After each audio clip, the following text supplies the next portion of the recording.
Hapo ndio hatuwezi rudia hiyo makosa. We must be very organized as a people as we negotiate and form government with our friends and cousins. We must be very, very careful on how to make sure this community will never be shortchanged by anybody in the history and the future of this country. And we have known where we held. Pahali tulifanya makosa ni kuenda kwa William Ruto na chama yake ya UDA.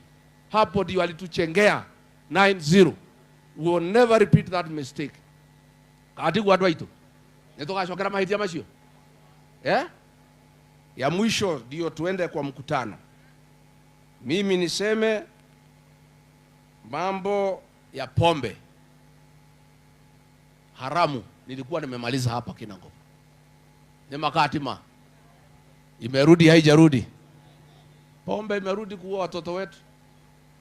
Na ndio jana nilikuwa Udhoni Gatundu nikaomba jamii yetu ndio tuweze kujua kupanga hii jamii isikwishe. Mkubali mtu ongeze watoto. Ndio ciana cia rurire ndimukũhe ciana. Mimi naomba watoto kwa sababu hii jamii itaisha. Leo nitukomenya watu gwikaini ya gũtũteithia. Tondu rĩu nyũmba ĩno nĩ gũthirereka atĩa. Rĩu rĩ ciana citũ itũraga mĩtaro. Rĩu nyũmba ĩno twarega kũgĩa ciana rĩ tũgũthiĩ naku.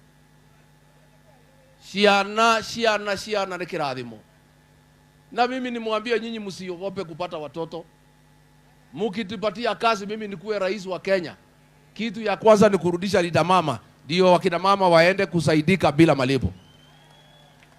Kazi ya pili mimi nitafanya ni kurudisha masomo ya bure tulipewa na Mwai Kibaki, free primary education.